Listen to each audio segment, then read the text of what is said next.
被美国封锁数十年，地位低到人尽可欺的国家。想必大家都知道是谁，没有丝毫大国地位，却位于东亚怪物房的朝鲜。其实他的命运是悲惨的，但这样一个被封锁最严的国家，却成为了世界上第9个有核国。当年能够一手遮天的美国，百般阻挠都没有成功拦住朝鲜掌握核武器，这就奇怪了。历来被大国压迫的朝鲜，什么时候成为了能对抗美国这个魔头的存在？更令人不理解的是，出于防止核扩散和促进和平的目的，上一世纪59个国家都签订了不扩散核武器条约。可是，在2003年的节骨眼上，向来只能被当成大国棋子使唤的朝鲜，突然硬气了一回，向世界宣布自己脱离该条约，成为继五常、巴基斯坦等大国之后第9个有核国家。小小的朝鲜国背后到底藏着哪位大佬，能帮他抗下外界的所有压迫势，并且还能把朝鲜顺利送上有核国家排行榜的第9个席位？要知道，核武器爆发出来的杀伤力，那可不是开玩笑的。不管放在哪场战争当中，拥有核武器的一方都会占据极大的主动优势。毕竟靠一个蘑菇弹能够摧毁大半个国家，因此当前世界上的很多大国都在费尽心思研制自己的核武器。咱们从目前掌握核武器的国家数量来看，便知道这件事情有多困难。可身处美韩苏3国的重重监视和封锁下的朝鲜，竟然偷偷摸摸地研制出了核武器，这究竟是如何做到的？整个过程中又是谁在朝鲜身后帮他崛起？现在我们就来聊朝鲜能成为第9个拥核国家背后的故事。其实，朝鲜虽然只是一个任人欺负的小国，但它却有着极其重要的战略位置。因为朝鲜身处亚洲大陆的太平洋出口，这个出口我们也可以理解为一个随时可攻破的入口。只要西方列强把目标瞄准亚洲国家，那么这里就是他们军队前往目的地的最佳登陆点。所以朝鲜可以称得上是重要的兵家必争之地。也正是基于这个特殊的原因，我国虽然刚建国不久，没有强大的军事实力和经济，但却义无反顾地去抗美援朝。毕竟，假如朝鲜在那场战争中沦陷，美国甚至可能会把核弹基地建在我国的家门口，那么对我们中国来说，就会被动地处于危险当中。而位于兵家必争之地的朝鲜，从某种程度上说是可怜的存在。一个太平洋出口的位置，使朝鲜的命运发生了天翻地覆的变化。他们的近代史布满了被侵略的痕迹。常年的动乱不安对于朝鲜人来说更是家常便饭。不仅如此，在当年那场朝鲜战争中，美国还3番4次地表示，不排除会对朝鲜进行核打击。此话一出，整个朝鲜都陷入了惶恐不安当中。当年日本广岛遭到原子弹轰炸后，惨绝人寰的场面，朝鲜甚至整个世界的民众都历历在目。他们在美国的核威慑下，只能夹着尾巴做人。可想而知，在核武器研制出来之前，朝鲜人民的日子过得有多憋屈。朝鲜被各个大国严密封锁了数十年，怎么就突然成为了第9个拥核国家？他们究竟是怎么成功的？尽管直到朝鲜战争结束，美国也没有拿出杀伤力极强的核武器，但这已经成为了朝鲜人的噩梦，并且随着时间推移，研制出自己的核武器已经成为了他们心中的一种执念。毕竟谁都不愿意看到那种被人威胁、大气也不敢出的局面再度上演。于是到了50年代后期，朝鲜政府便立马将核武器列为了国家当前重点研发项目。时任朝鲜领导人的金日成表示，朝鲜国家虽小，但别国拥有的东西我们都应该有，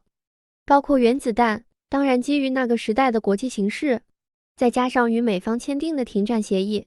随时有瓦解的可能性。我们可以理解朝鲜领导人如此着急的想要把核武器研制出来的心情，但口号喊得再响，对于当时刚经历一场战争的朝鲜来说，也无济于事。因为战争的硝烟还笼罩在朝鲜的国土之中，整个国家各方面都损失惨重，尤其是经济方面，连像样的物理研究所都建不出来，而要搞科研事业，还要搞难度最大的核武器技术实验，光靠朝鲜自己可怎么实现？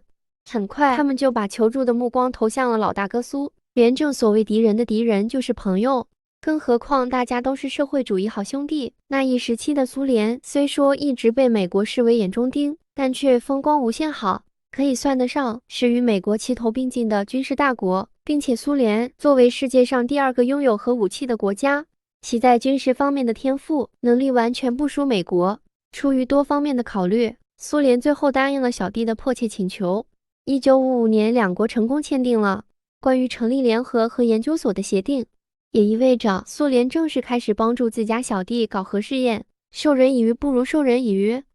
苏联深谙这个道理，他们在向朝鲜输出一些技术人才的同时，也注重帮朝鲜培养各方面的人才。于是朝鲜便抓住时机，派遣一批又一批的留学生去苏联学理论知识。起初朝鲜是想打好根基，一步步的去攻克核武器这道难关。但美国见苏联单方面帮助朝鲜，怎么可能无动于衷？为了防备两国联合起来搞事情，美国直接将装备着核弹头的城市约翰导弹以及其他的战术核武器统统部署在小弟韩国的境内，以此来威慑朝鲜。朝鲜一看大事不妙，联盟改变了最初的计划安排，于1959年又和苏联签订了关于帮助朝鲜建设原子能研究基地协议，大大推动了朝鲜核研究当时的进展。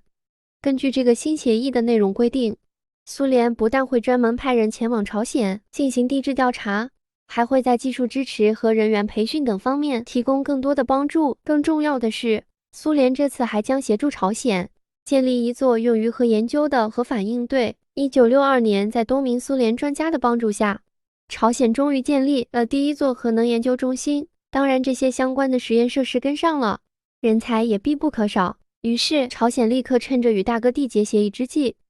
挑选了300多名留学生前往苏联学习核物理相关的知识。在这群朝鲜未来的希望当中，就有后来被称为朝鲜核武器之父的许相国。朝鲜究竟是如何在大国的包围封锁下偷偷摸摸研制出核武器的？在这里我们就不得不提一嘴朝鲜送去苏联的留学生。这批朝鲜留学生个个都是栋梁之才，那么究竟有多优秀呢？就拿许相国来举例子。当时许相国从苏联留学完毕，正要打算回国的时候，苏联人极力阻止他回国，并且还建议他更改国籍，从此留在苏联发展。因为许相国在核实验室学习期间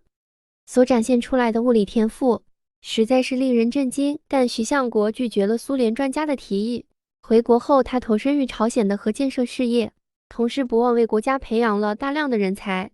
在这批人的努力下，朝鲜的核事业终于有模有样的展开了。不过，这会朝鲜离最后的成功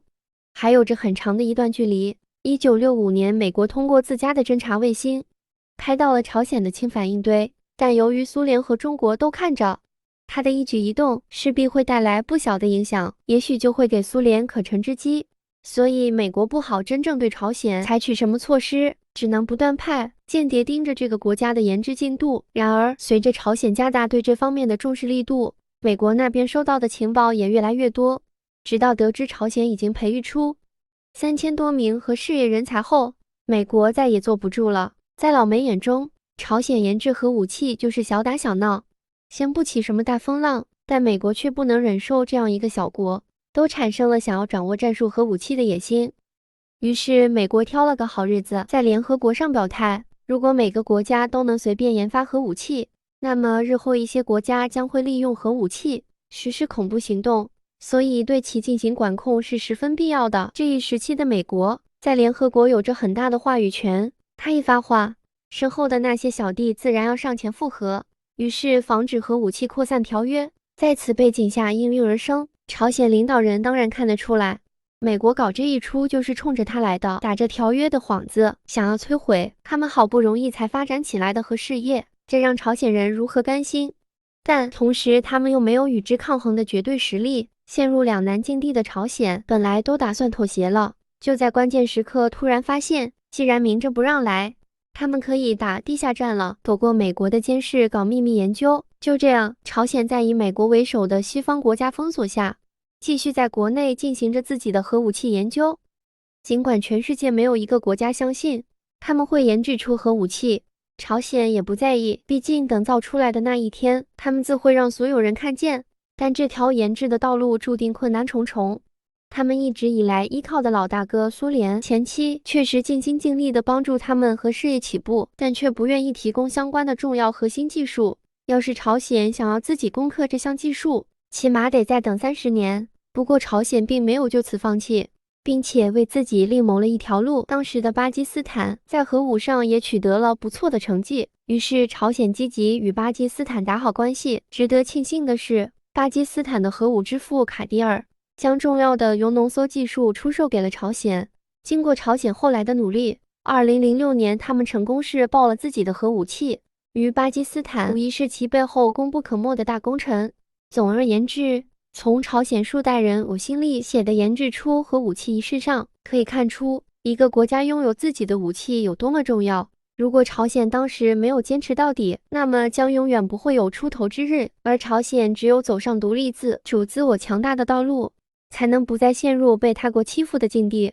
才能让自己越来越强盛。对此大家怎么看呢？欢迎在评论区留言讨论。如果觉得视频的内容不错，请长按点赞。咱们下期再见。